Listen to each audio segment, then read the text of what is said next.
So I have now had this Sony A7IV for roughly 3 weeks.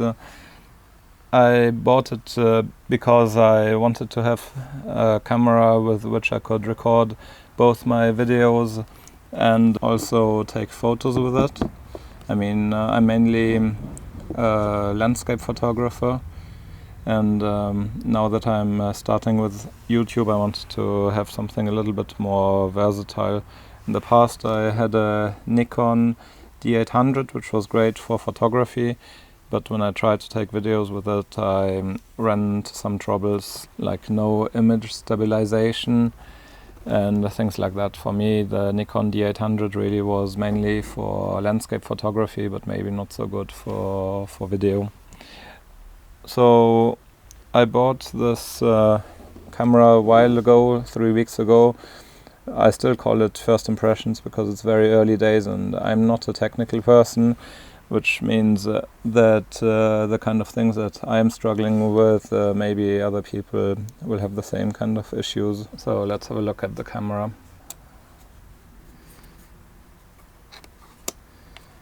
This is what it looked like when it arrived. It's got a few scratches because I'm starting to use it quite a bit. I tried to leave it open like this with this on the outside because I'm worried that it'll overheat. In fact, one issue that I faced straight away when I fired up the camera, I started going through the menus and looking at the different settings, and it started getting very hot very quickly. So that's one of the first things I did, that I put the overheating. So here there's this little thing where you can go from photo to video to S&Q. S&Q, I understand, is for if you want to take videos at different frame rates, fast, slow, etc. I'm mainly using the photography and video thing. This, it's got a little button here, and you have to press on it to turn it. Once you know how to do it, it's very easy. You turn like this. The only issue I've got is that for some reason I want to press from the top down, and then I get frustrated because of course nothing is happening.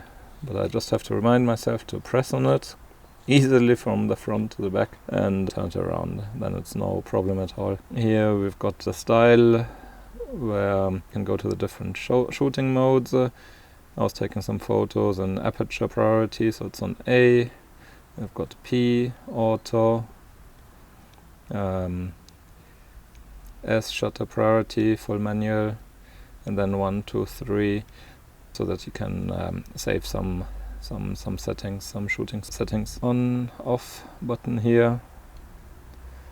It feels heavy, especially when you're used to some other kind of equipment. Here you've got the different dials.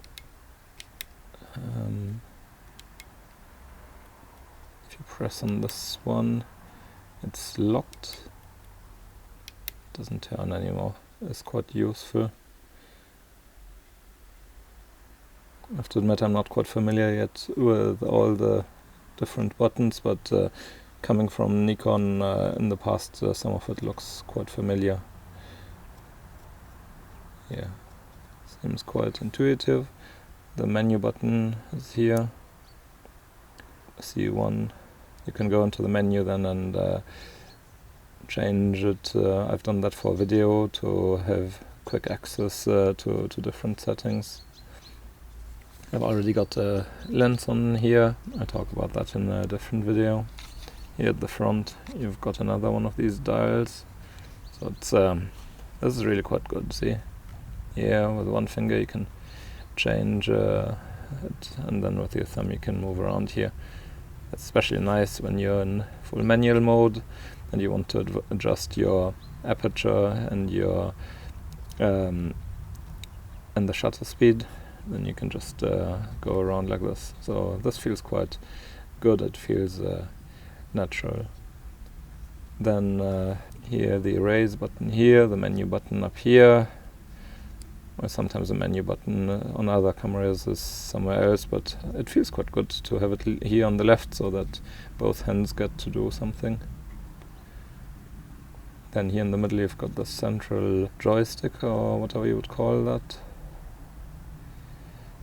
And here on the side you have to slide down this here, open it, and then you've got 2 card slots, one for CF Express Type A slots. I haven't got one. I've got 2 of these Sony tough cards.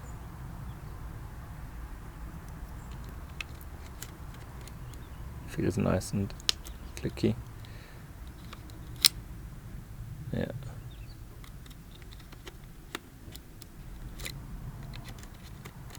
And that feels good. Click, and it closes. It feels good. And then here at the bottom for the battery, obviously, open it like this, and you've got a little blue thing here to make the battery come out. Yeah, comes out. That's these Sony A7IV battery packs. They last quite nice and long. Yeah, the only thing that I find a bit weird coming from the old Nikon is that when you close the battery here, you have to make sure that you lock it, otherwise it doesn't close. Yeah, that's it. That's a small thing. I don't know why a lot of these modern digital cameras have got this now. Then here at the bottom you can see a tripod thread. It's always good. And then if you come to the other side here, oh, you know what is really good? This here.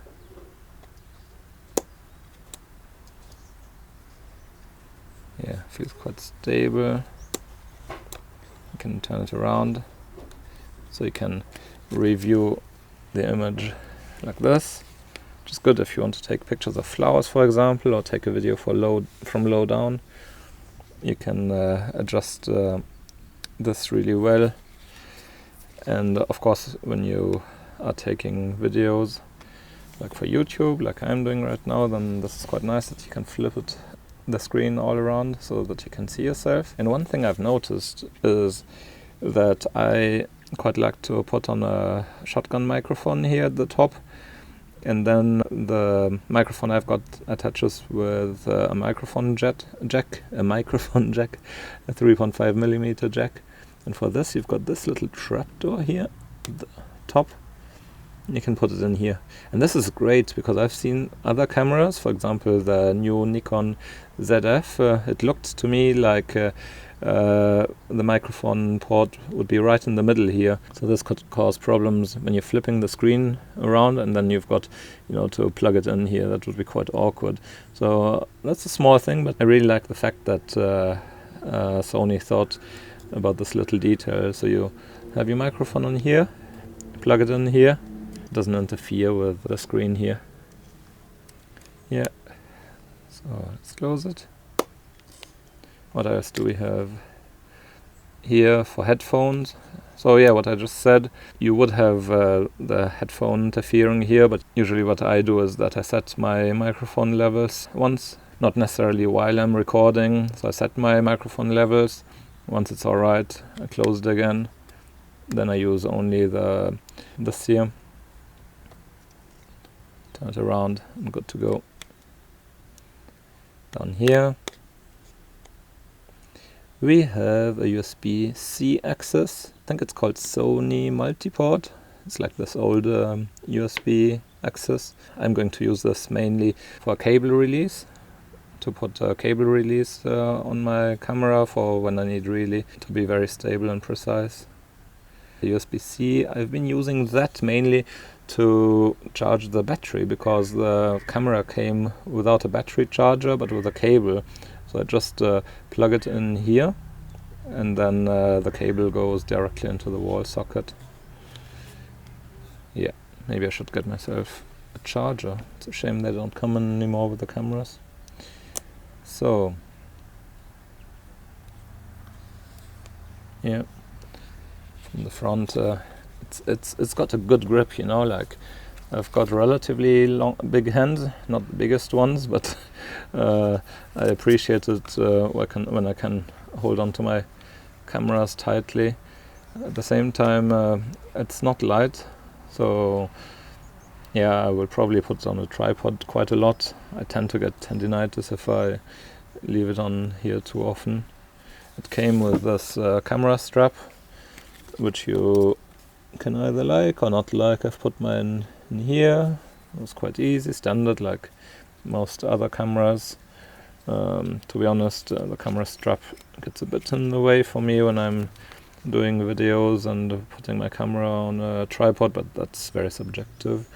Here, I guess that's for changing the diopter, it's called, I think. So, yeah, if you need glasses. And overall, yeah, I'm happy with this camera. I had the Sony A7 III before. Sold it because I just didn't have time really to take a lot of photos. Now that I'm really into it again, I got this one. I think it's a good balance between video and photography if you like to do both. I hesitated to get the Fuji X-T4 or the newer Fujifilm camera. In the end, I liked this package slightly more. To be entirely honest, it's the full frame that made me go for this one. I don't know if that's the right reason, but that's it. I'm quite happy with it. Let me know if you have any questions. Have a nice day. Thanks for watching. See you next time. Bye.